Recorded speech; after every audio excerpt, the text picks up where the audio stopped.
కేటాయించాలని కేంద్ర ప్రభుత్వాన్ని పార్లమెంట్లో నిలదీస్తామని వక్తలు హెచ్చరించారు. ఈ రోజు ఢిల్లీలోని జంతర్ మంతర్ వద్ద ఎన్పీఆర్డీ కేంద్ర కమిటీ ఆధ్వర్యంలో మహాధర్నా జరిగింది. దేశవ్యాప్తంగా వివిధ రాష్ట్రాల నుండి వేలాది మంది వికలాంగులు హాజరయ్యారు. ఈ ధర్నాకు హాజరై సిపిఎం రాజ్యసభ సభ్యులు John Brittas, Sivadasan, Rahim, DMK MP Tiruchi Siva, CPI MP Vikas Ranjan Bhattacharya, P Santosh Kumar, TMC parliament సభ్యురాలు Mausam Noor, Samajwadi party MP Javed Ali Khan, Indian Muslim League MP Haris Beeran, parliament సభ్యులు అజిత్ కుమార్ గోయాంగ్, ఎన్పీఆర్డీ జాతీయ అధ్యక్షులు గిరీష్ కీర్తి, ప్రధాన కార్యదర్శి మురళీధరన్, వర్కింగ్ ప్రెసిడెంట్ నంబూ రాజన్, ఉపాధ్యక్షులు ఎం అడివయ్య, మాజీ జాతీయ అధ్యక్షులు క్రాంతి గంగూలీ తదితరులు మాట్లాడారు.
కేవలం 300 రూపాయలు మాత్రమే పెన్షన్ ఇస్తున్నాడు.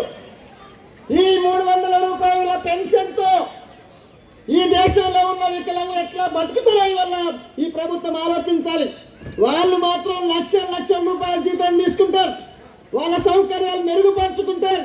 కానీ ఈ దేశంలో ఉన్న వికలాంగులు పెన్షన్ పెంచమంటే 2012 నుండి కేవలం 300 రూపాయలు మాత్రమే ఇస్తున్నారు.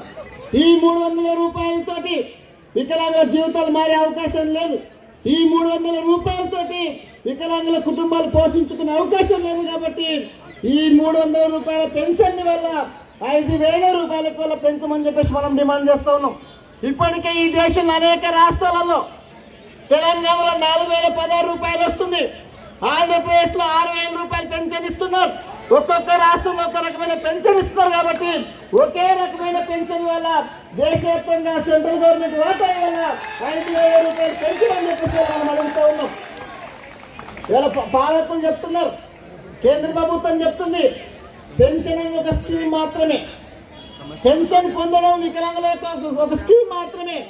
మనం అడుగుతున్నాం నరేంద్ర మోడీ వల్ల పెన్షన్ స్కీమ్ మాత్రమే కాదు, పెన్షన్ పొందడం మా హక్కు వల్ల మార్చి పార్లమెంట్ లో చట్టం చేయమని చెప్పేసి నరేంద్ర మోడీని అడుగుతా ఉన్నాం. కానీ వాళ్ళు వాటి గురించి ఆలోచించట్లే. నరేంద్ర మోడీకి వల్ల ఈ దేశంలో ఉన్న వికలాంగుల గురించి అవసరం లేదు. ఇవాళ అనేక మందికి అనేక రకాల చట్టాలు చేస్తున్నారు. కానీ ఈ వికలాంగుల గురించి, వికలాంగుల సంక్షేమం కోసం, వికలాంగుల పెన్షన్ మీద వల్ల నరేంద్ర మోడీ ప్రభుత్వం ఆలోచించవలసినటువంటి అవసరం ఉంది. అట్లాగే మిత్రులారా, ఇవాళ ప్రభుత్వ రంగ సంస్థలు ఉన్నాయి కాబట్టి వికలాంగులకు రిజర్వేషన్స్ వస్తున్నాయి. కానీ నరేంద్ర మోడీ ఏం చేస్తున్నాడు? రైల్వేని అమ్మేస్తున్నాడు, ఎల్ఐసిని అమ్మేస్తున్నాడు, బిఎస్ఎన్ఎల్ అమ్మేస్తున్నాడు. ప్రభుత్వ రంగ సంస్థల్ని మొత్తం ఇవాళ అమ్మేయడం కోసం నరేంద్ర మోడీ ప్రభుత్వం ప్రయత్నం చేస్తుంది.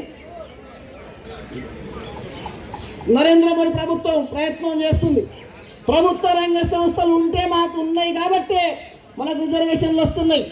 రిజర్వేషన్లు లేకపోతే ఇవాళ వికలాంగుల జీవితాలు మొత్తం ఆగబెట్టేటువంటి పరిస్థితి వస్తూ ఉంది. అందుకే రిజర్వేషన్లు ఉండాలన్నా, మనకు ఉద్యోగాలలో మన వాటా మనకు రావాలన్నా ఇవాళ ప్రభుత్వ రంగ సంస్థలు ఉండాలి. కానీ నరేంద్ర మోడీ మొత్తం ఒక్కొక్క ప్రభుత్వ రంగ సంస్థలు మొత్తం అమ్మేయడం కోసం ప్రయత్నం చేస్తున్నాడు. మనం అడుగుతున్నాం, ఇవాళ ప్రభుత్వ రంగ సంస్థలు అమ్మేస్తున్నావు కదా, మరి ప్రధానమంత్రి పదవిని గిట్టే వల్ల ప్రైవేటులకు ఇచ్చే దమ్ము నీకుందా అని చెప్పేసి నరేంద్ర మోడీని మనందరం అడగదలుచుకున్నాం.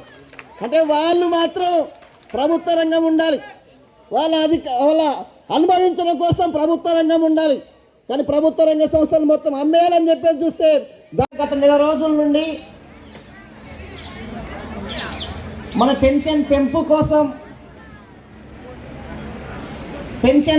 కోసం బడ్జెట్లో వాటా కోసం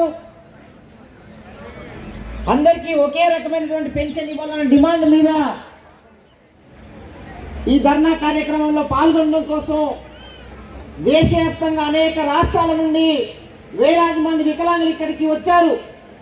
నరేంద్ర మోడీ గారిని అడుగుతా ఉన్నాం మనం ఇవాళ. నరేంద్ర మోడీ గారి వల్ల చాలా రకాల అంశాల పట్ల చాలా విషయాలు ప్రచారం చేసుకుంటున్నారు. వికలాంగుల్ని వల్ల దివ్యాంగులుగా పేరు మార్చి ఇవాళ దివ్యాంగుల జీవితాలు మొత్తం మారుస్తామని చెప్పేసి గతంలో చెప్పాడు. కానీ నరేంద్ర మోడీ ప్రధానమంత్రి మూడోసారి అయిన తర్వాత కావచ్చు 11 ఏళ్ళు అవుతుంది నరేంద్ర మోడీ ప్రధానమంత్రి అయ్యి. ఈ 11 ఏళ్ల కాలంలో ఈ దేశంలో ఉన్న వికలాంగుల సంక్షేమం కోసం ఏం చేసిందని చెప్పేసి వాళ్ళు మనందరం అడగాల్సినటువంటి అవసరం ఉంది. పేరు మార్చినంత